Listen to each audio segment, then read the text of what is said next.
कहीं काम नहीं मिला, कहीं पैसे नहीं मिले।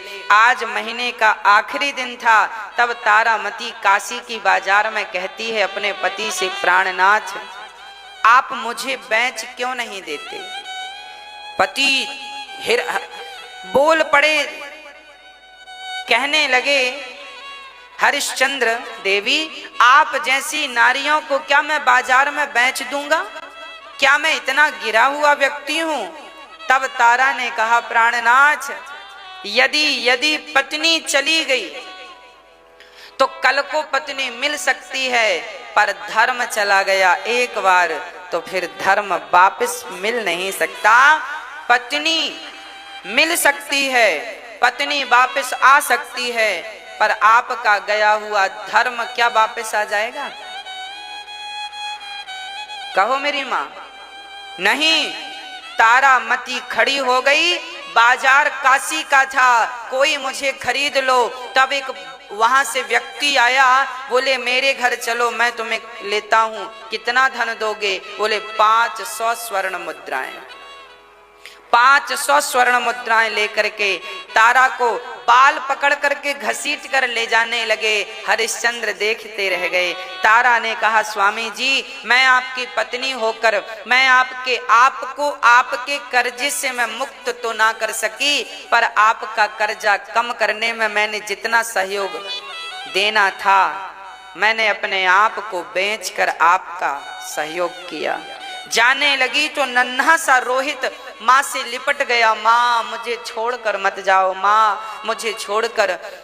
वो जिसने खरीदा वो ब्राह्मण थे, उन्होंने कहा ये बालक किनका है। बोले मेरा है। अरे तो इसे जल्दी से हटाओ। महाराज कहाँ रहेगा ये।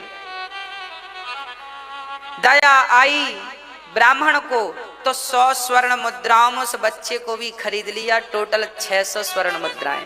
अब 500 की जरूरत और थी। तब हरिश्चंद्र ने अपनी बोली लगाई और अपने आप को एक डॉम के हाथ बेच दिया। 500 स्वर्ण मुद्राएं, टोटल 1100 स्वर्ण मुद्राएं हुई और कर्जा चुकाया संतों का। महाराज ये रही, अब हम उऋण हो गए। तारामती जो रानी थी, जिसके साथ हजारों दासियां चलती थी, आज वो कुएं से पानी भरती है, भट्टी पे कोयला डालती है, पंडितानी के बर्तन धुलती है, साड़ी धुलती है, पंडितानी को वो अपाहिज सी थी तो उसे नहलाती है, उसका मलमूत्र धुलती है। और वो रानी ये सब क्यों करती है? केवल अपने धर्म की रक्षा के लिए करती। ये भारत ऐसा था मेरी माँ, ये भारत ऐसा था। मैं भारत का आपको नक्शा सुना रहा हूं, मैप दिखा रहा हूं। ये ऐसा था भारत।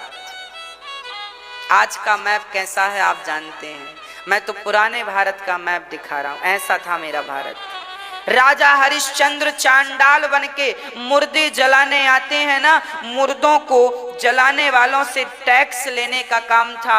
आज भी काशी में हरिश्चंद्र घाट है जहां मुर्दे को जलाने का टैक्स लगता है। एक मामूली सा कफन उठाने का हरिश्चंद्र ने अपने मालिक से कहा, जिसने खरीदा डॉम, भैया हमें खाने को। बोले मुर्दा जो आते हैं ना तो घर वाले मुर्दे के लिए कुछ लाते हैं खाने के लिए शमशान में, वही तुम खाना। शमशान, हरिश्चंद्र जैसा राजा, आज शमशान में मुर्दा जल रहा है और वहां दोने में कोई ने लड्डू रखा है, कोई ने खिचड़ी खीर रखी है, वो खा रहे हैं। शमशान चिता जल रही है और वो खा रहे हैं। ऐसा जीवन जिया हरिश्चंद्र ने। किसके लिए? अरे चाहते तो मना कर देते, हमें नहीं देना अपना राज्य, क्या कर लेते बाबा जी, पर नहीं। धर्म तो धर्म है, जो वाणी से निकल गया सो निकल गया। धर्मो रक्षति रक्षिता। हरिश्चंद्र शमशान में रहने लगे। एक दिन तारामती बर्तन धुल रही थी, तभी बच्चा रोहित पुष्प वाटिका में पुष्प चुनने गया। पंडित जी ने कहा जाओ पुष्प तोड़ कर लाओ। वहां काले नाग ने उस रोहित नाम के बच्चे को, 5 साल का था, डस लिया और रोहित मर गया। रोहित मरते हुए कहता है, भैया कोई मेरी माँ से कह दो कि तेरे लाल को, तेरे बच्चे को सांप ने डस लिया। रोहित जब मरा तो वो चिल्ला रहा था, तड़प रहा था, भैया कोई सुन लो, मेरी माँ को सूचना दे दो, तेरे बेटे को रोहित ने डस लिया। तभी वहां से एक महात्मा जी निकल रहे थे, दौड़कर बगिया में गई। बगिया में क्या हुआ, बच्चा पड़ा था, तड़प रहा था, क्या हुआ बेटा, मेरी माँ से कह दो तेरे रोहित को सांप ने डस लिया। अब वो महात्मा दौड़े दौड़े गांव में बोल रहे हैं, भैया ये रोहित किसका बेटा है, कोई नहीं निकला, रोहित किसका बेटा है। तब कानों में शब्द गया तारा के, महाराज मेरा बेटा है। क्या हुआ, अरे तेरा बाग में बेटा जो गया था उसे सांप ने डस लिया, जल्दी से जा नहीं मर जाएगा। तारा गई, जाने लगी तो पंडित जी ने हाथ पकड़ लिया, खबरदार जो घर से बाहर गई, पंडितानी अभी बीमार हैं, पहले उनकी सेवा करो फिर जाना। महाराज बेटे को सांप ने डस लिया। अरे डस लिया, झूठ बोल रही है, आ जाएगा अभी, चलो तुझे तो बहाना चाहिए भागने का। दिन भर उससे काम कराया, पानी निकलवाया, भोजन बनवाया, पांव दबाए पंडितानी के। और वो माँ, सोचो उस स्त्री पर क्या गुजर रही होगी जिसके बेटे को सांप ने डस लिया, मरा पड़ा है, और मां काम कर रही है। क्यों क्यों क्यों? धर्म के लिए प्राण जाए तो जाए, धर्म ना जाए, बेटा जाए तो जाए पर धर्म ना जाए। परिणाम, पंडित जी पंडितानी सो गए, रात्रि के गई और अपने बच्चे को जाकर देखा, पूरा शरीर बदल चुका था, रंग बदल चुका था, सांप का डसा नीला पड़ गया, कोई चेतना नहीं। माँ ने हृदय से लगाया, बेटा कल को तेरे पिता कभी पूछेंगे कि मेरा रोहित कहाँ है, मैं क्या जवाब दूंगी। हे विधाता, मेरे किस पाप की सजा दे रहा है, सही वक्त में यदि मैं आ जाती तो शायद मेरा बेटा जिंदा हो जाता। विधाता कौन से पाप की मुझे सजा दे रहा है। अब माँ ने सोचा ये यहाँ पड़ा रहेगा तो इसे नोच नोच कर जंगल के जीव खा लेंगे, चलो इसे दफना तो दूं। इसे बाप नहीं मिला। अब देखो जब रोहित मरे तो उनको दफनाने के लिए कोई आया नहीं। गोद में लेकर रोहित मरा तो कफन नसीब नहीं हुआ। माँ ने आधी साड़ी फाड़कर बच्चे को कफन उठाया और जाकर के काशी के उसी घाट में संयोगवश पहुंच गई जहां शमशान में हरिश्चंद्र का पहरा था। रोने लगी, हे गंगा मैया मुझे अपने गोद में स्थान दे दो, मुझे अब जीना नहीं। पुत्र भी चला गया, पति भी चले गए। जब जोर जोर से रोने लगी तो हरिश्चंद्र को सुनाई पड़ा। आए, रात का समय था। हरिश्चंद्र को लगा कोई सामान्य स्त्री है, पहचाने नहीं। कहने लगे, देवी क्यों रो रही हो? अच्छा, हरिश्चंद्र को इन्होंने नहीं पहचाना, हरिश्चंद्र ने भी नहीं पहचाना। हरिश्चंद्र ने कहा, क्यों रो रही हो? तारा ने कहा, महाराज मेरा बेटा मर गया। हरिश्चंद्र ने कहा, देखो ये शमशान है, हम रोज देखते हैं, सब लोग रोते आते हैं और एक ना एक दिन हम सबको मरना है, तुम रो मत। तारा बोली, महाराज मैं इसलिए नहीं रो रही हूँ कि मेरा बेटा मर गया। तो हरिश्चंद्र ने कहा, फिर क्यों रो रही हो? बोले, कल को इसके पिता मिलेंगे, पूछेंगे कि मेरा पुत्र रोहित कहाँ है, तो मैं क्या जवाब दूंगी? अब रोहित नाम सुना तो हरिश्चंद्र को कुछ याद आया। देवी क्या तुम्हारा नाम तारा है? हाँ हाँ। अब तो ध्यान से तारा ने देखा, क्या आप हमारे महाराज हैं? हाँ। अब तो तारा ने जो हरिश्चंद्र की शकल देखी, शमशान के धुएं से शरीर काला पड़ गया था, रेशमी बाल जटा बन गए थे, वही कपड़े थे जो पहनकर बिके थे, उसके बाद कोई कपड़े मिले नहीं, वो बिल्कुल गंदे हो चुके थे, काले पड़ चुके थे कपड़े, वस्त्र काले थे, पूरा शरीर काला था। तारा रोने लगी, हे विधाता पति की ये हालत, और कहा, महाराज ये आपका बेटा मैं बचा ना सकी, सर्प ने डस लिया, इसके प्राण निकल गए, मैं सही वक्त में पहुंच ना सकी। आप अपने हाथ से अपने बच्चे का अंतिम संस्कार कर दीजिए। तब हरिश्चंद्र ने कहा, देवी मैं इसका संस्कार नहीं कर सकता। क्यों? क्योंकि अब मैं इसका पिता नहीं हूं, अब मैं बिका हुआ व्यक्ति हूं। मेरे मालिक ने मुझे 500 में खरीदा है, वो जो कहेगा मैं वो करूंगा। अब मैं इसका संस्कार नहीं कर सकता, तुम ही कर दो, पर तुम करना। पर मुझे नियम है कि जो यहाँ जलता है या दफन होता है उससे टैक्स लेना होता है, मुझे टैक्स दे दो। मालिक को देना पड़ेगा। अच्छा, मेरे पास तो कुछ नहीं है, क्या टैक्स दूं? तब हरिश्चंद्र ने कहा, यदि टैक्स नहीं दे सकते हो तो कोई बात नहीं, अपने बेटे को गंगा में फेंक दो, पर यहाँ मैं गाड़ने की या जलाने की परमिशन नहीं दे सकता। सोचो कि बेटा मरा हुआ पड़ा है, पर हरिश्चंद्र अपने धर्म को छोड़ने को तैयार नहीं। अरे चाहते तो लिपटा कर रोते, कहते मैं ही अपने पुत्र का क्रियाकर्म करूंगा, पर नहीं, विपत्ति के समय पर भी, पुत्र की मृत्यु के समय पर भी अपने धर्म को उन्होंने नहीं छोड़ा। तारा से कहा बच्चे को फेंक दो, तारा रोने लगी, आप कितने निर्दयी हो गए हैं, ये आपका बेटा है। क्या करूं तारा, बेटा तो मेरा ही है, पर मैं धर्म की बेड़ियों में जकड़ा हुआ हूं। तारा बच्चे को लेकर गई, ठीक है, अब मैं गंगा में डालती हूं। और जब गंगा में लेकर जाने लगी, अब मैं दोनों माँ बेटे गंगा में कूद कर मर जाऊंगी। वो तारा मरने गई, तब तक गांव के लोग आ गए, पकड़ो पकड़ो, तारा को पकड़ लिया। बोले गांव में चोरी करके भाग रही है ये। गांव वालों ने कहा चोरी करके भाग रही है। हरिश्चंद्र का वही मालिक आया, डोम जिसने खरीदा था, तलवार दे दी, बोले इसका गला काट दो। हरिश्चंद्र के हाथों में तलवार थी और कहा उसने जिसने खरीदा था इसका गला काट दो। अब हरिश्चंद्र ने पत्नी की तरफ देखा, हरिश्चंद्र का हाथ आगे नहीं बढ़ा, कैसे पत्नी का गला काट दें। तब तारा ने पति से कहा, प्राणनाथ रुक क्यों गए, तलवार उठाइए और अपने मालिक की आज्ञा का पालन कीजिए।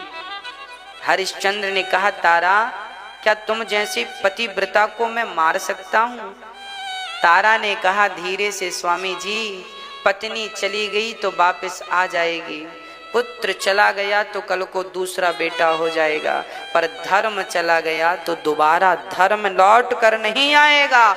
इसलिए धर्मो रक्षति रक्षितः, जो तलवार उठाकर चलानी चाहिए।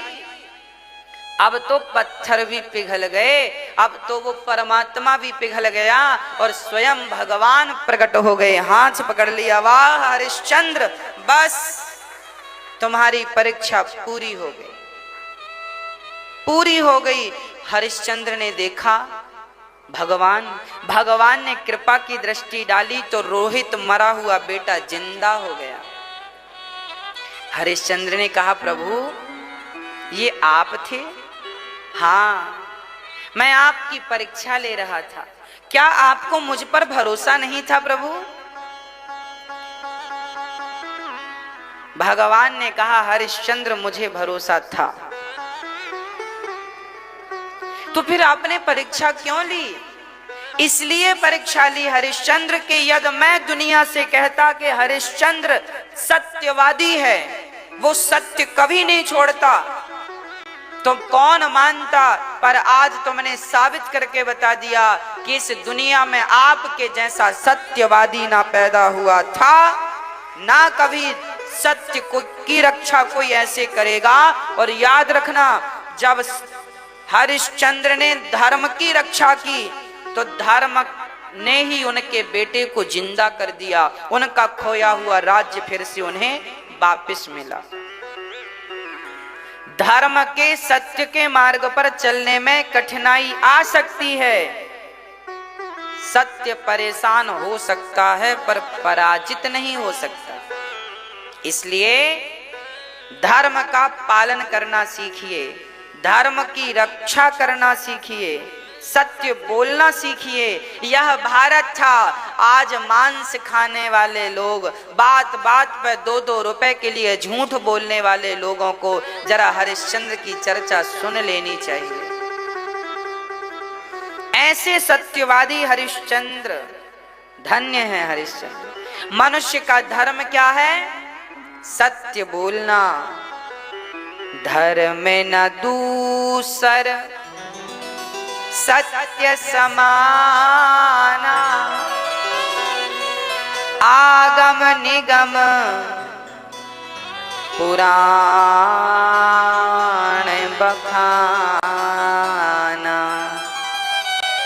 सबसे बड़ा धर्म है सत्य बोलना, इसलिए सत्य। भगवान के अवतारों का वर्णन किया। 24 अवतार हैं भगवान के। नारायण नारद हरि,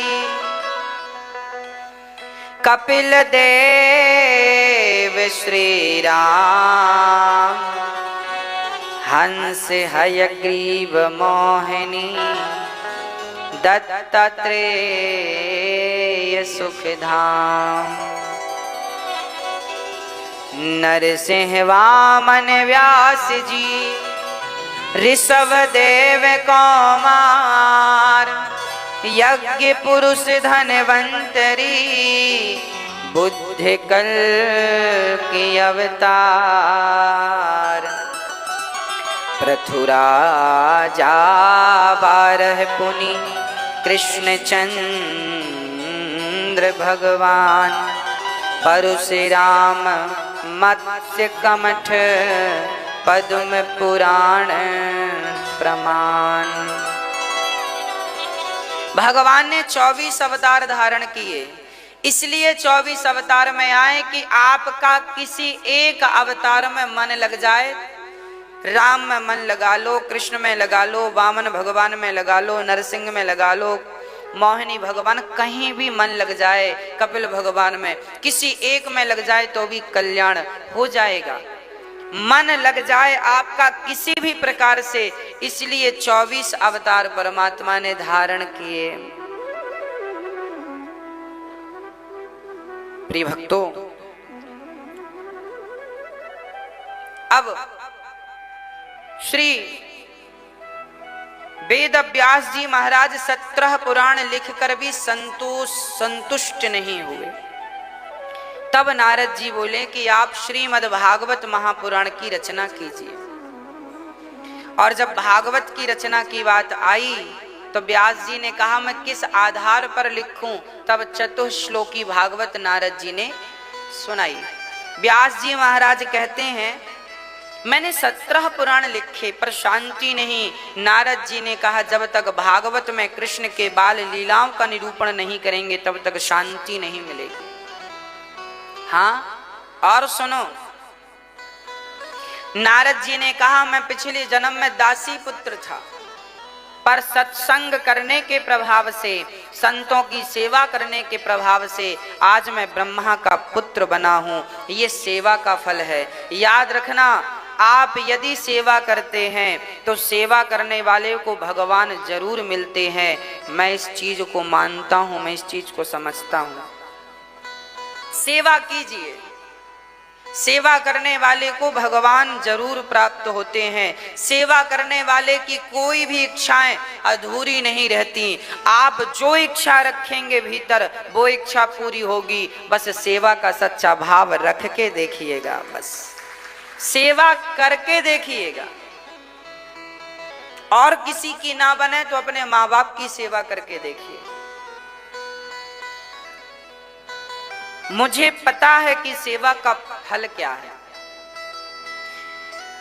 मुझे पता है सेवा का फल है परमात्मा का साक्षात दर्शन।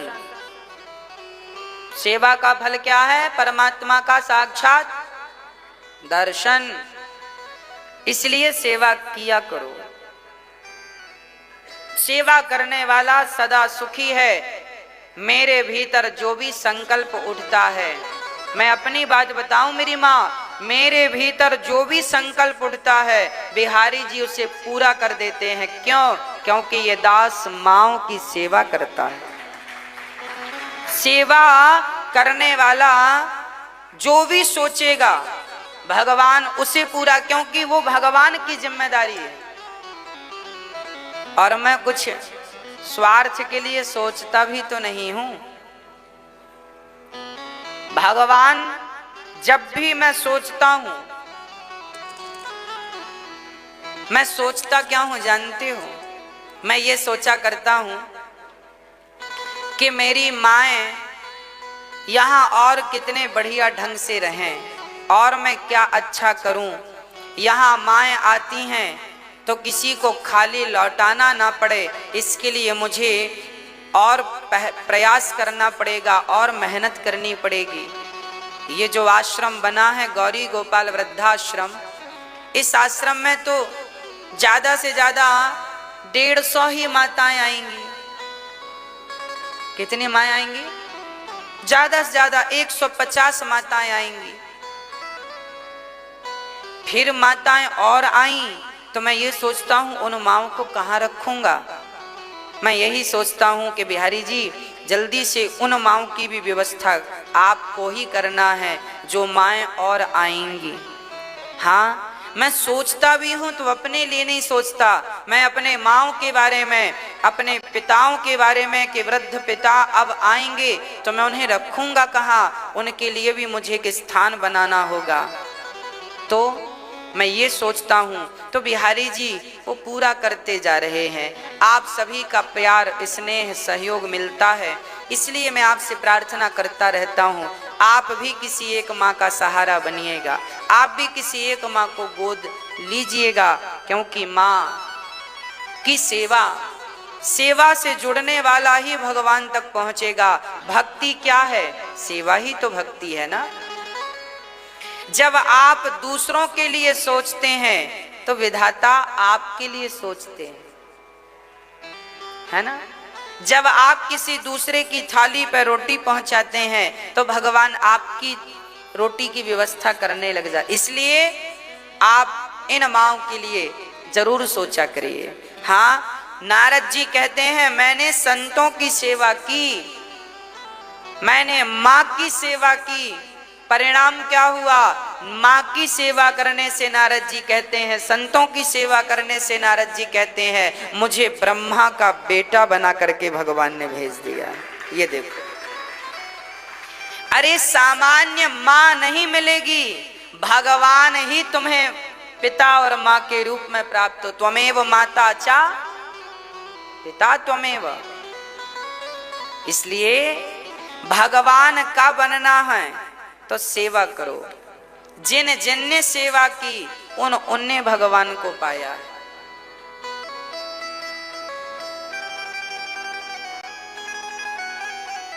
नारद जी कहते हैं मैं दासी पुत्र था, सेवा से ब्रह्मा पुत्र बन गया, ये भगवान की कृपा है।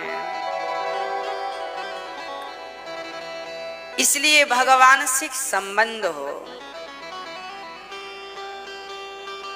भगवान से रिश्ता हो। व्यास जी ने महाभारत से भागवत को स्टार्ट किया।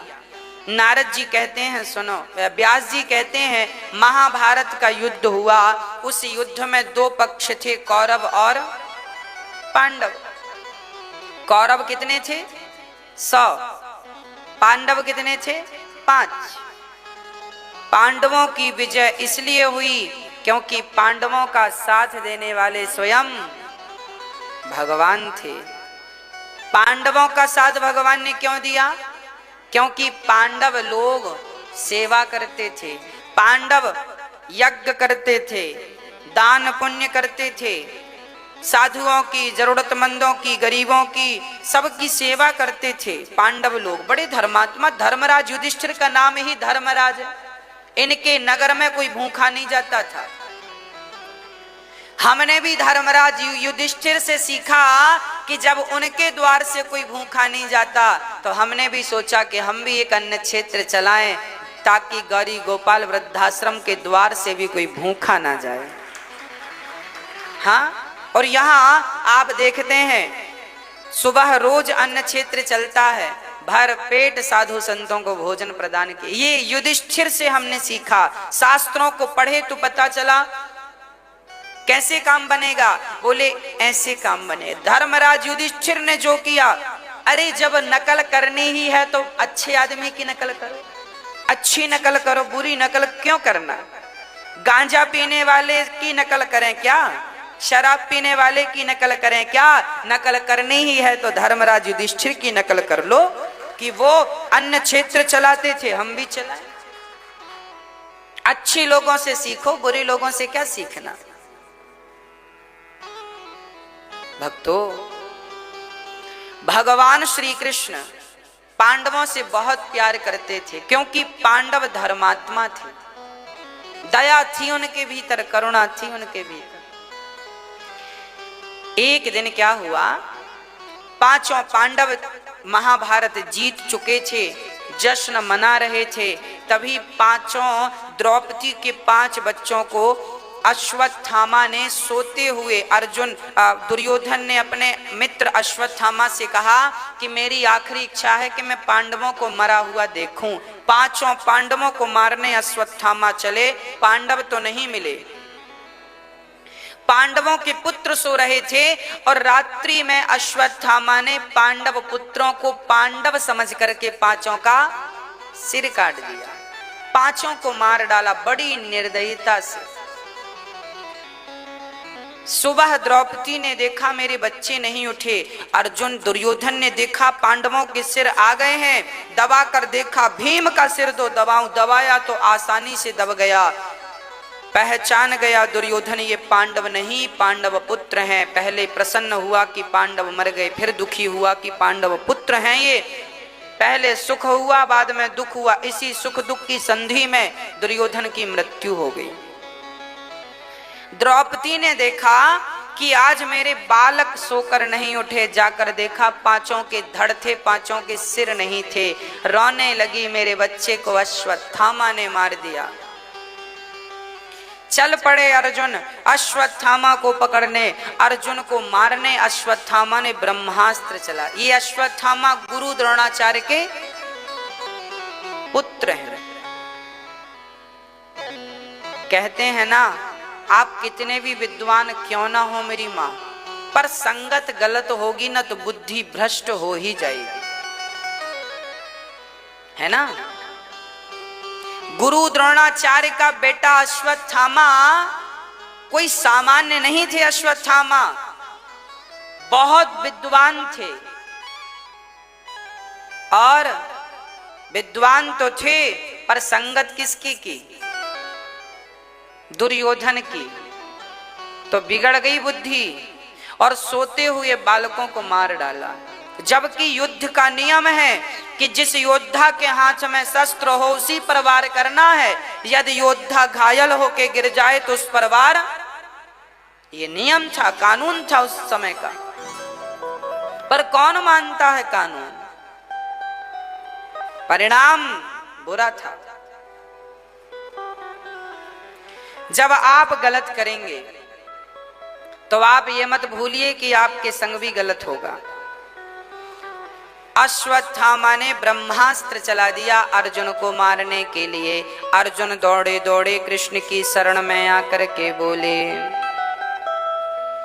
कृष्ण कृष्ण महाबाहो भक्तानां भयंकरा त्वमेको दह्यमानानां मपवर्गोऽसि संसृते। अश्वत्थामा ने ब्रह्मास्त्र चलाया। भगवान दौड़ कर आए और दौड़ करके भगवान के चरणों में अर्जुन गिर पड़े, प्रभु रक्षा करो रक्षा करो। भगवान बोले तुम भी ब्रह्मास्त्र चला दो, और अर्जुन ने भी ब्रह्मास्त्र चलाया। तो दोनों ब्रह्मास्त्र टकरा जाते तो प्रलय हो जाती। भगवान ने दोनों को शांत कर दिया, बिल्कुल शांत कर दिया।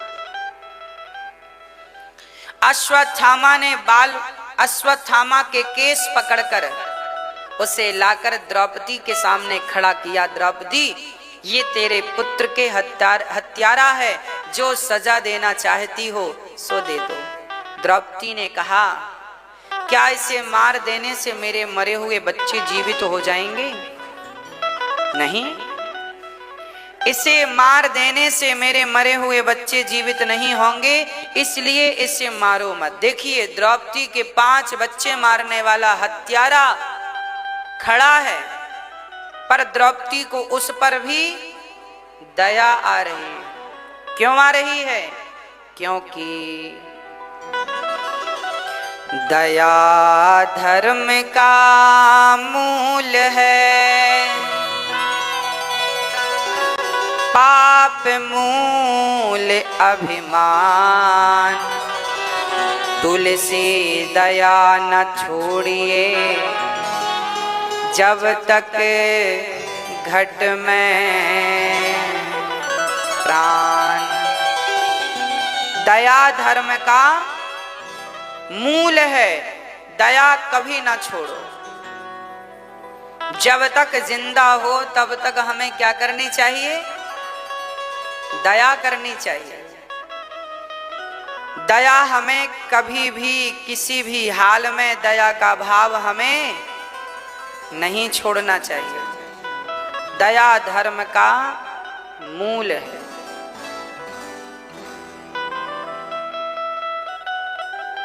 इसलिए हम सबको चाहिए कि हम दया का पालन करें।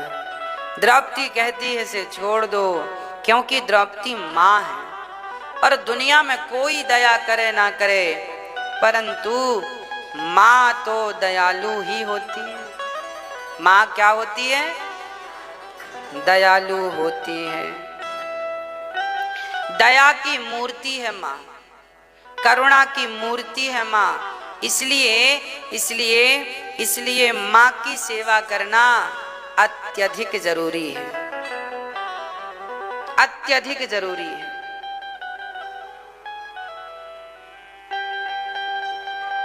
क्योंकि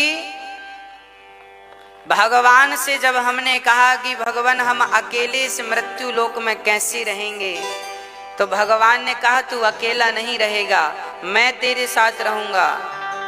तो हमने पूछा भगवान आप कैसे रहेंगे हमारे साथ? तब भगवान ने कहा कि तुम्हारे पास मैं मां बन करके रहूंगा, तुम्हारे पास मैं मां बन करके रहूंगा। पर आज के बच्चों को ये कौन समझाए कि भगवान ही तुम्हारे पास माँ के रूप में है।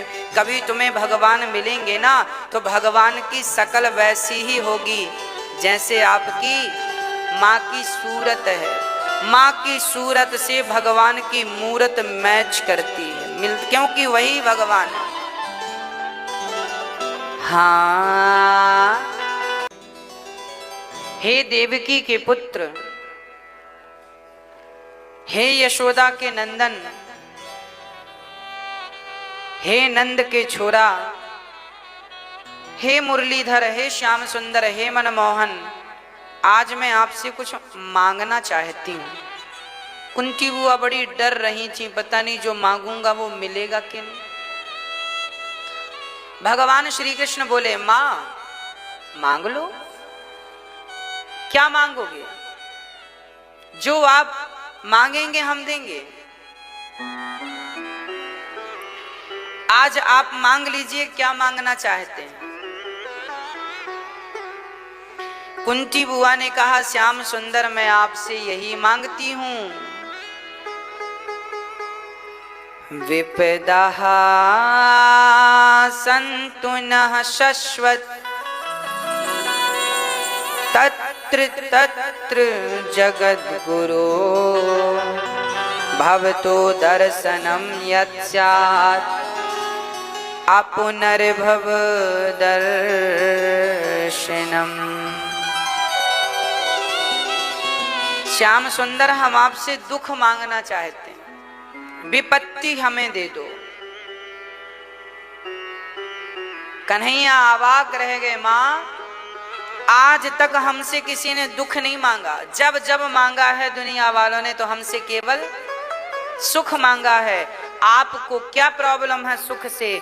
कुंती बुआ बोली श्याम सुंदर, जब जब सुख आया है तब तब आप हमसे बहुत दूर हो गए हैं, और जब जब दुख आया है तब तब आप हमारे बहुत करीब आ गए हैं। ऐसे सुख का हम क्या करेंगे जो सुख आपसे दूर कर देते हैं।